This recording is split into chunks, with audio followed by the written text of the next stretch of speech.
श्री गुरु चरण सरोज रज निज मन मुकुर सुधारी।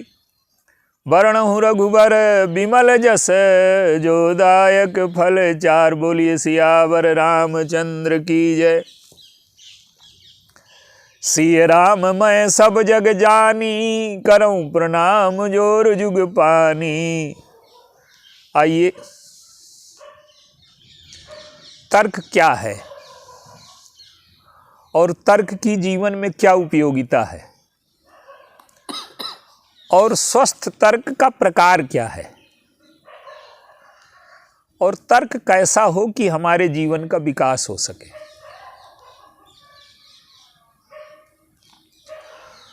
हमारा जो जीवन है उसको चलाने के लिए बुद्धि की आवश्यकता है, और मनुष्य की विशेषता यही है कि उसमें अन्य सारे जितने जीव जंतु हैं उनसे अधिक बुद्धि पाई जाती है। तो तर्क का काम क्या है? तर्क का काम है कि जो अनावश्यक है हमारे जीवन से उसको काट करके बाहर कर दे। चाहे सिद्धांत हो, चाहे विचारधारा हो, चाहे भावना हो, जो हमारे जीवन में उपयोगी नहीं है, जो हमारे विकास में बाधक है, उसको हम तर्क, कर्त से बना है, कर्त का अर्थ है काटना, तो जो अनुपयोगी है उसे काटें हैं और काट करके उसे हम बाहर कर दें। तो कोई भी तर्क जो मनुष्य के विकास में बाधक है, उस तर्क से हमें बचना है। और कुतर्क क्या है? कैंची है, कैंची सबके हाथ में नहीं दी जाती। कैंची का उपयोग दर्जी जानता है। वो क्या करता है कि कपड़े को काट करके हमारे नाप का बना देता है, और जो अनावश्यक है उसे काट देता है। और तर्क काटता है और विश्वास जोड़ता है। तो हम तर्क से काट दें और विश्वास से जोड़ करके अपने जीवन में पहनने लायक बना लें। माने कपड़ा नहीं, बुद्धि से कोई भी विचारधारा, कोई भी भावना, कोई भी सिद्धांत जो हमारे लिए उपयोगी है उसे हम धारण कर लें। अब कुतर्क ये है कि सिले हुए कपड़े को भी हम काट सकते हैं। जब हमारी बुद्धि अहंकार के वशीभूत होकर के किसी को हराने के लिए तर्क का प्रयोग करती है, अपनी विजय के लिए तर्क का प्रयोग करती है, तो वो तर्क जीवन में उपयोगी नहीं है। जो श्रेष्ठता सिद्ध करने वाला तर्क है उससे आप विजयी तो हो जाएंगे, लेकिन उससे अहंकार आपका बढ़ेगा। दूसरों को नीचा दिखाएंगे, आप बुद्धिमान हैं। न्यायालय में क्या होता है? न्यायालय में सत्य की विजय नहीं होती, न्यायालय में न्याय की विजय नहीं होती, न्यायालय में तर्क की विजय होती है। आप अपनी बात सिद्ध कर ले गए तो आप विजयी हो जाएंगे। तो मनुष्य का जो जीवन है, हम देखें कि तर्क का प्रयोग हम कैसे करते हैं अपने जीवन में। देखिए, कोई भी जो तर्क है अगर हमारे जीवन के विकास में सहायक नहीं है, वो हमारे जीवन को पतन की ओर लिए जा रहा है, हमारे जीवन का विकास अवरुद्ध कर रहा है, वो तर्क नहीं है, वो कुतर्क की श्रेणी में आएगा। एक दो दृष्टांतों के माध्यम से आप देखिए। भगवान राम हैं, कैकेयी ने उन्हें वनवास दे दिया। भगवान राम चाहते तो तर्क कर सकते थे। क्या तर्क कर सकते थे? कि ये सूर्यवंश का संविधान है कि बड़े पुत्र को राज्य मिलता है,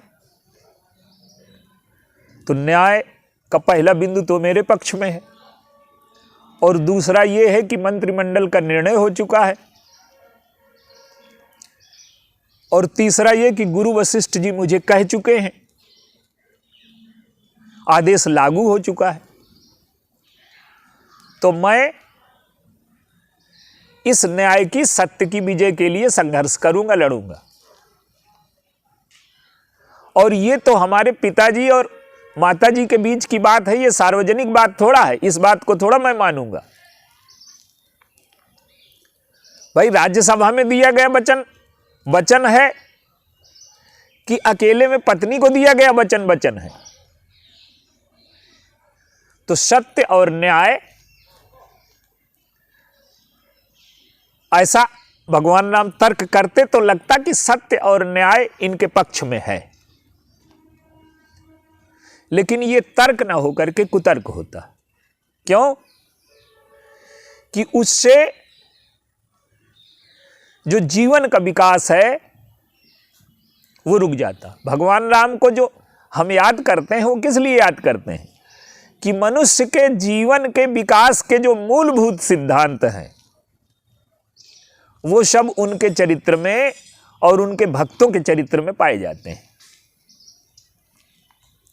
तो भगवान राम ने किस तर्क का सहारा लिया? जो उनके जीवन का विकास करे। वो तो ईश्वर हैं, उनके जीवन में तो कोई विकास नहीं होना, लेकिन हम लोगों को समझाने के लिए कि ऐसा तर्क जो मनुष्य के हृदय को विकसित करे, ऐसा तर्क जो संघर्ष से हमें बचाए, ऐसा तर्क जो स्वार्थ में उलझा न दे हमें। तो भगवान राम क्या तर्क रखते हैं? भगवान राम कहते हैं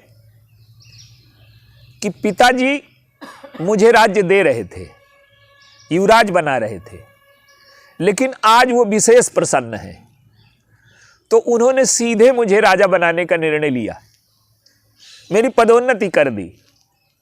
क्या पदोन्नति कर दी? कौशल्याम्बा के पास गए तो उन्होंने कहा कि पिता दीन मोहि कानन राजू। पहले भगवान राम कहते हैं कि पिताजी मुझ पर प्रसन्न है, मुझे सीधे राजा बना दिया। तो कैकेयी अम्बा को आश्चर्य, वो कौशल्याम्बा को आश्चर्य हुआ कि कल तो युवराज पद देने की घोषणा हुई थी, तो क्या महाराज वनवास जा रहे हैं क्या वानप्रस्थ में राज्य छोड़ करके? तो भगवान राम कहते हैं कि नहीं, पिताजी ने मुझे सीधे राजा बनाया है, पर वन का राजा बनाया है, और युवराज पद हमारे छोटे भाई को मिल रहा है। अब देखिए भगवान राम का तर्क क्या है। भगवान राम का तर्क ये है, कैकेयी जिस तर्क से संघर्ष पैदा करना चाहती हैं, कैकेयी ने क्या किया?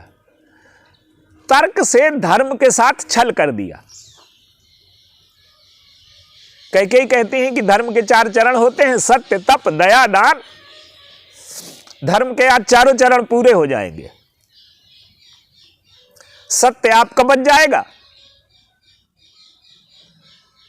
दया मेरे ऊपर कर दीजिए, और दान भरत को मिल जाएगा, और तपस्या राम करेंगे। अब बाहर से ये तर्क बड़ा अच्छा लगता है, लेकिन ये जीवन को संघर्ष की ओर लिए जाता है। कैकेयी का तर्क स्वार्थ के पक्ष में है, स्वार्थ के समर्थन के पक्ष में है। तो ये तर्क होते हुए भी मानवीय विचारधारा के उपयुक्त नहीं है। क्यों? कि हमारे स्वार्थ का समर्थन हो, यहां तक तो तर्क ठीक है, लेकिन दूसरे की हानि अवश्य हो। तो जब हम धर्म का प्रयोग विकृत रूप में करते हैं, क्या कि सत्य और तप का पालन दूसरे करें और दया और दान हमें मिल जाए, लेकिन भगवान राम क्या करते हैं कि उन्होंने तर्क को मानव जीवन के विकास में सहयोगी बनाया। वो कहते हैं कि सत्य और तप का पालन हम करेंगे और दया और दान दूसरों को मिल जाए। वो कहते हैं कि मां कैकेयी ने जब कहा कि तुम वन को चले जाओ, तो उन्होंने कहा कि ये तो बहुत अच्छा हुआ। क्या कि भरत प्राण प्रिय पावहि राजू, मेरा जो छोटा भाई है वो राजा हो जाएगा और मुझे राज्य मिलता तो कोई फर्क नहीं था, और आज भरत को राज्य मिल रहा है तो भरत तो मेरा प्राण है। कैकेयी जिस द्वैत बुद्धि को, द्वेष को का पोषण कर रही हैं, क्रोध का पोषण कर रही हैं, कैकेयी का तर्क क्या है? कैकेयी का तर्क जीवन में दुख लाने का मार्ग है। और हमारे जीवन में अधिकांश लोग कैकेयी के तर्क से प्रभावित हैं। क्या? कि दूसरों को चाहे जितना कष्ट हो, हमारा स्वार्थ सिद्ध हो जाए। कौशल्या का लड़का जंगल में टहले, तो जो कैकेयी का तर्क है, देखिए रामायण हम पढ़ते अवश्य हैं, लेकिन हम भगवान राम के अनुयायी बहुत कम लोग होंगे। कैकेयी और मंथरा के अनुयायी बहुत लोग हैं। मंथरा का तर्क क्या है? खाइए पहिरिए राज तुम्हारे, सत्य कहे नहीं दोष हमारे। मंथरा का तर्क द्वेष की दिशा में है, घृणा की दिशा में है, क्रोध की दिशा में है। तो जिस तर्क से हमारे घृणा की पूर्ति हो, द्वेष की पूर्ति हो, दूसरों की हानि हो रही है, यह तर्क मनुष्य के विकास में बाधक है। तो कैकेयी का तर्क और मंथरा का तर्क, हम कैकेयी की निंदा चाहे जो कुछ करें, आलोचना चाहे जो कुछ करें, पर हमारी जो सोच है वो मंथरा और कैकेयी के तर्क के समर्थन में है। अब आप देखिए, भगवान राम बड़े प्रसन्न हैं। मुख प्रसन्न चित चौगुन चाऊ, मन में प्रसन्नता है। वो कहते हैं कि ब्रह्मा कभी भी किसी के इतना अनुकूल नहीं होता जितना आज मेरे अनुकूल है। क्या? मुनिगण मिलन विशेष बन, तूने हमेशा पक्षपात किया है और मुझे तू भरत से ज्यादा चाहती रही है मां, और आज भी तूने ये सिद्ध कर दिया। भरत को तू कम चाहती है, मुझे ज्यादा चाहती है, तो मुझे बड़ा फल दिया। क्या? कि मुनिगण मिलन विशेष बन, मैं बन जाऊंगा। तो मुनियों के सत्संग का अमृत तूने मुझे पिला दिया। अब लोगों को लगता है कि राज्य का जो सुख है, राज्य का जो दूध है, भाई एक गिलास में दूध हमें मिल रहा था, तो दूध न दे करके तूने दूध का गिलास मुझसे छीन लिया और अमृत का गिलास मुझे दे दिया। दूध का गिलास मेरे छोटे भाई को दे दिया। अब ये भगवान राम की तर्क प्रणाली है, जो छोटों को बड़ा बनाती है, जो द्वेष और संघर्ष को मिटाती है, भेद बुद्धि को समाप्त करती है और मानव के जीवन में रस का संचार करती है। ये दुख को समाप्त करने की तर्क प्रणाली है। कैकेयी का जो तर्क है वो सुख को समाप्त करने की तर्क प्रणाली है। मनुष्य के विकास में बाधक है वो तर्क प्रणाली। तो भगवान राम कहते हैं कि मां, तूने आज भी मेरे प्रति पक्षपात किया और मुझे मुनियों के सत्संग का अमृत पिलाया। मुनिगण मिलन विशेष बन और सबई भांति हित मोर, मेरा तूने सब प्रकार से हित कर दिया। और तेहि मह पितु आयसु बहुर, हमारे पिताजी का आदेश है इसमें।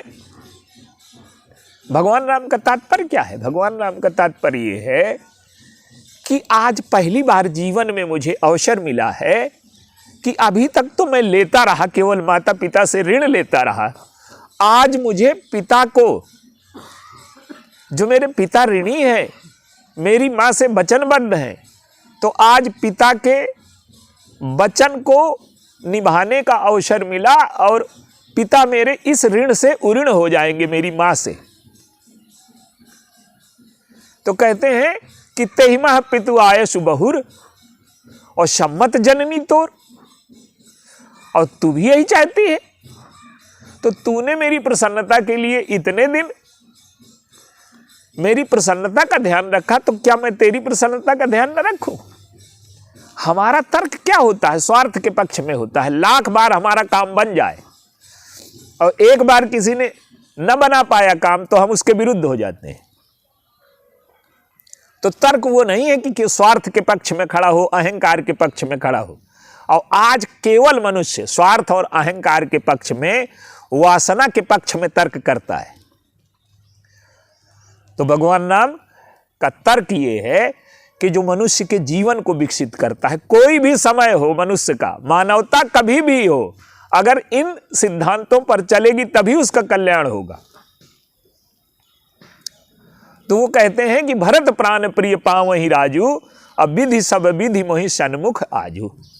ब्रह्मा सभी प्रकार से मेरे अनुकूल हो गया। ये भगवान राम की तर्क प्रणाली है। अब श्री भरत जी की तर्क प्रणाली देखिए। जिस चीज को भगवान राम धर्म मानते हैं उसी को भरत जी अधर्म मानते हैं। अब आप देखिए, वैसे तो भगवान के बड़े आज्ञाकारी हैं, लेकिन गुरु जी की तर्क प्रणाली से, मंत्रियों की तर्क प्रणाली से और मां के आदेश से वो सहमत नहीं हो पाते। गुरु जी कहते हैं कि तुम्हारे पिताजी का आदेश है, मंत्री भी कहते हैं, लेकिन मंत्री थोड़ा संसारी है, उन्होंने सीधे वो वाला आदेश नहीं कहा जो गुरु जी ने कहा। गुरु जी कहते हैं कि तुम राज्य संभालो और जब लौट के प्रभु आ जाएं तो उन्हें वापस कर देना। लेकिन मंत्री संशोधन कर देते हैं, वो संसारी हैं। उनको लगता है कि भरत, पहले तो व्यक्ति मना करता है, जब सत्ता में बैठ जाता है तो सत्ता से लालच हो जाता है, और 14 वर्ष बाद भरत राज्य देना चाहे न देना चाहे, हम अभी से कह दें कि 14 वर्ष में राज्य लौटा देना तो ये हमारे विरुद्ध हो जाएंगे, हमें निकाल देंगे, तो हमारे स्वार्थ की हानि होगी। तो उन्होंने तर्क को थोड़ा सा बदल दिया। रघुपति आए उचित जस तस तब करब बहोर। जैसा फिर प्रभु आ जाए फिर दोनों लोग तय कर लीजिएगा, आज अभी इसको तय न किया जाए। माता जी कहती हैं कि पूत पथ्य गुरु आयशु आही।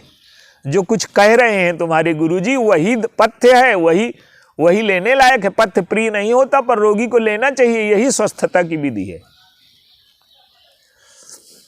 भरत जी इन तर्कों से सहमत नहीं है। क्यों? कि भरत जी अगर इन तर्कों को स्वीकार कर लें तो भरत जी के जीवन का विकास रुक जाएगा, वो स्वार्थी सिद्ध हो जाएंगे, वो लोभ के समर्थन में खड़े हो जाएंगे। मानवता के लिए हमेशा के लिए एक इतिहास बन जाता कि भगवान का भाई भी इस तरह का स्वार्थी निकला। तो भरत जी कहते हैं कि अगर मैं गद्दी पर बैठा तो मंथरा और कैकेयी की कुटिलता और षड्यंत्र की विजय होगी और मनुष्यता हमेशा के लिए पतित हो जाएगी। केवल आज का इतिहास नहीं है ये हमेशा के लिए मनुष्यता पतित हो जाएगी। क्या? कि सत्ता पाने के लिए, स्वार्थ के लिए बड़े भाई का अधिकार छीना जा सकता है। वो कहते हैं कि अगर हमारे पिताजी का आदेश होता तो पिताजी मेरे आने तक जीवित न रहते। उन्होंने इसलिए प्राण त्यागे हैं। अब देखिए, दशरथ जी ने तो प्राण त्यागे भगवान राम के वियोग में, लेकिन भरत जी का तर्क क्या है?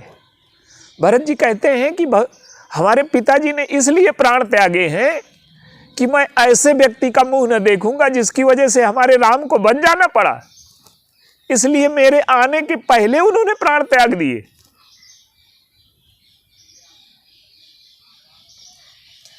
तो भरत जी का जो तर्क है वो उनके हृदय के विकास के पक्ष में है, मानवता के विकास के पक्ष में है। केवल लेना तर्क, आज हमारा तर्क केवल लेने के पक्ष में खड़ा है, देने के पक्ष में नहीं खड़ा। स्वार्थ के पक्ष में खड़ा है, लोभ के पक्ष में खड़ा है, दान के पक्ष में नहीं खड़ा हमारा तर्क जो है, और इसीलिए हमारा जीवन नष्ट होता जा रहा है। वो तर्क जो मनुष्य के विकास को रोक देता है, वो तर्क मानवता के लिए घातक है। तो भरत जी ने उस तर्क को स्वीकार किया जिसमें उनके जीवन में त्याग आए, तपस्या आए, बलिदान आए, सेवा आए। हम उस तर्क को स्वीकार करते हैं कि हमारे हिस्से में भोग आए, हमारे हिस्से में स्वार्थ आए, हमारे वासना की पूर्ति हो, दूसरे सेवा स्वीकार करें, हमें भोग मिल जाए, दूसरों का अधिकार रहे चाहे ना रहे, हमारे अधिकार की सिद्धि हो जाए। तो ऐसा तर्क राम राज्य में नहीं है। राम राज्य का तर्क प्रत्येक मनुष्य के हृदय को विकसित करता है। प्रत्येक मनुष्य उस तर्क को स्वीकार करता है जिससे उसके जीवन में त्याग आए, जिससे उसके जीवन में समर्पण आए, जिससे उसके जीवन में सेवा आए। भगवान राम के तर्क को लक्ष्मण जी नहीं स्वीकार करते, भगवान राम के तर्क को सीता जी नहीं स्वीकार करती, क्योंकि अगर वो स्वीकार कर लें तो उनके जीवन का विकास रुक जाएगा। वो भगवान राम के तर्क से सहमत नहीं है। लक्ष्मण जी का तर्क, लक्ष्मण जी से कहते हैं कि तुम राजा के पुत्र हो, मैं जा रहा हूं, और भरत भी नहीं है, तो तुम राज्य संभालो, नहीं तो नरक जाओगे। नरक का भय दिखाया, लेकिन लक्ष्मण जी नहीं माने। क्यों? कि अगर ये स्वीकार कर लें तो उनके जीवन से सेवा चली जाएगी, उनके जीवन से समर्पण चला जाएगा, उनके जीवन से त्याग चला जाएगा, उनके जीवन का विकास रुक जाएगा। सीता जी ने भी भगवान राम के तर्क को नहीं स्वीकार किया, उनको भय दिखाए और कहा कि ये धर्म यही है कि तुम यहां रहो, माता पिता की सेवा करो। लेकिन सीता जी जानती हैं कि ये तर्क जो है ये कुतर्क है, ये हमें सेवा से दूर बना देगा, ये हमें तपस्या से दूर बना देगा। ये तर्क हमारे जीवन में स्वार्थ आ जाएगा। उन्होंने कहा कि तुम्हें उचित तप मौका भोगो, तुम अपने लिए तपस्या चुन रहे हो, मेरे लिए भोग चुन रहे हो, ये कौन सा तर्क है? अगर हम पति पत्नी हैं तो हमारा दोनों का धर्म एक है। क्या? कि अगर तुम्हारे लिए तपस्या धर्म है तो मेरे लिए भी तपस्या धर्म है। तो वो तर्क प्रणाली जो मनुष्य के हृदय को अविकसित रखती है, जो केवल उसके अहंकार के समर्थन में है, अधिकार के समर्थन में है, स्वार्थ के समर्थन में है, वो तर्क प्रणाली मनुष्य को नष्ट कर देगी। और आज समाज में यही हो रहा है। संविधान के नाम पर, राजनैतिक दल देश प्रेम के नाम पर लोगों को धोखा दे रहे हैं। तो वो तर्क प्रणाली जो मनुष्य के विकास में बाधक है, वो तर्क हमारे जीवन को नष्ट करता है। रावण के जीवन में भी तर्क है। आप देखिए रावण और कुंभकर्ण का जीवन क्या है। वो अपनी मन के दुर्बलताओं के पक्ष में खड़े हैं, स्वार्थ के पक्ष में खड़े हैं, अहंकार के पक्ष में खड़े हैं, वासना के पक्ष में खड़े हैं। रावण क्या कहता है? जब उसको लगा कि खरदूषण को मार दिया तो कहता है हो सकता है भगवान हो। खरदूषण मोहिशम बलवंता और तिन्हि को मारे बिनु भगवंता। इन्हें बिना भगवान के कौन मार सकता है? तो बुद्धि ने कहा कि अगर भगवान है तो फिर क्या करोगे? भजन करोगे। तो मन कहता है कि न होई है भजन न तामस देहा। मन ने तर्क किया कि नहीं, भजन नहीं होगा। फिर अहंकार ने प्रश्न किया कि तुमने बिना परीक्षा के मान लिया कि भगवान है। अहंकार कहता है कि परीक्षा लेने चलो, और जब अहंकार परीक्षा लेने चला तो अब ईश्वर की परीक्षा तो संभव नहीं है, क्योंकि वो तर्कातीत है। तो रावण ने सोचा कि अगर मैं सोने का मर्ग लेकर के जाता हूं और ये पहचान लेगा तो ईश्वर है, सर्वज्ञ है, और नहीं पहचान पाएगा तो अल्पज्ञ है।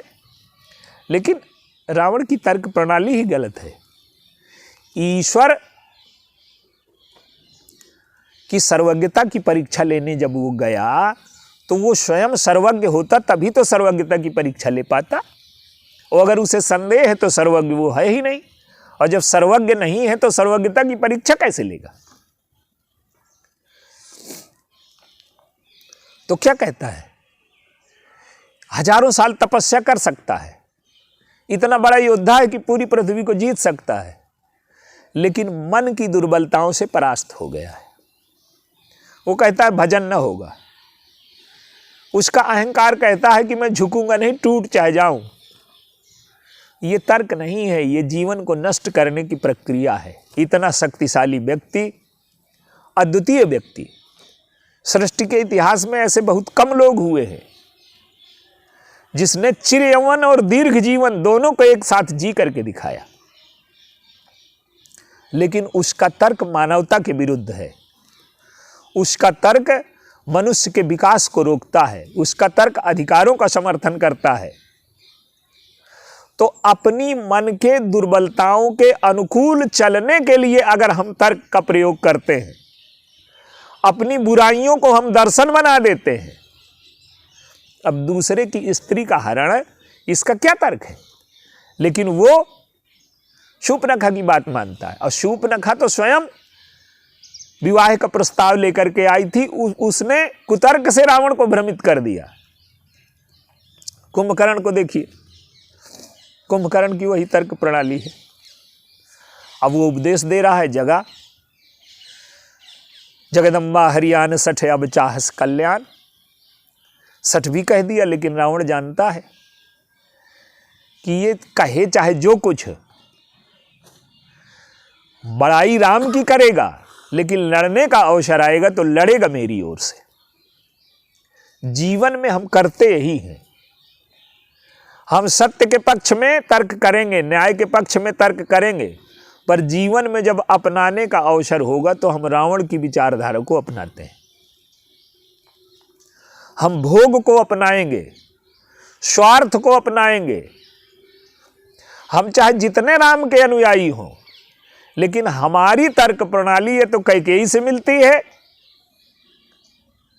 यह तो मंथरा से मिलती है, यह तो रावण से मिलती है, तो कुंभकर्ण से मिलती है।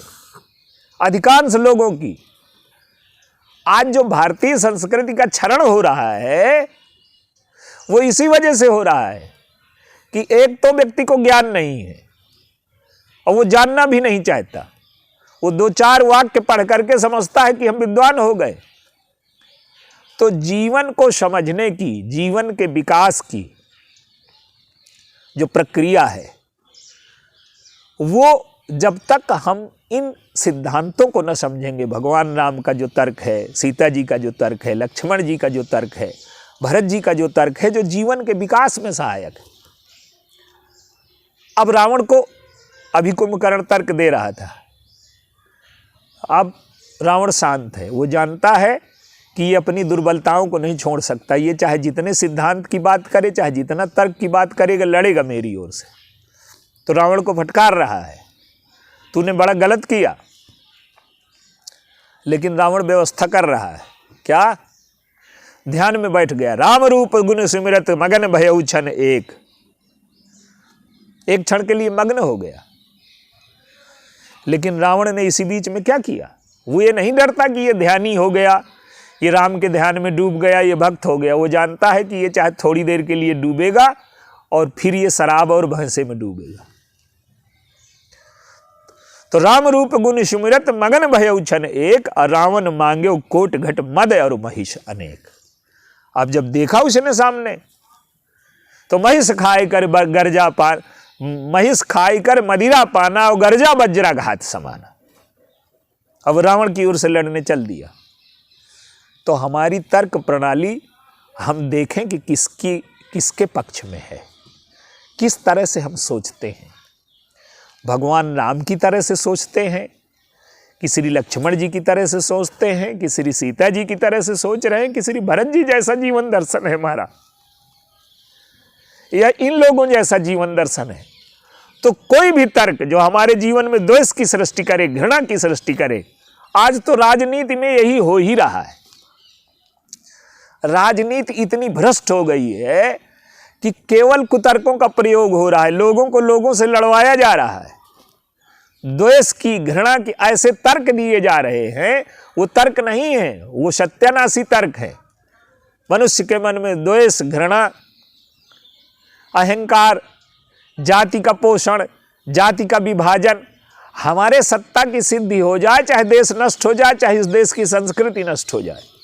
और राजनीति ने जितना इस संस्कृति को नष्ट किया है, विदेशी शिक्षा प्रणाली और राजनीतिक संघर्ष और हम लोगों का संस्कृति का अज्ञान, अपने को हम सनातनी और हिंदू मानते हैं, लेकिन उसके लिए न कोई तपस्या है, न कोई जानकारी है, केवल मान लिया है, कुछ है नहीं हम, उसके लिए न कोई साधना स्वीकार करते हैं, न जीवन को के विकसित होने को हम अवसर देते हैं।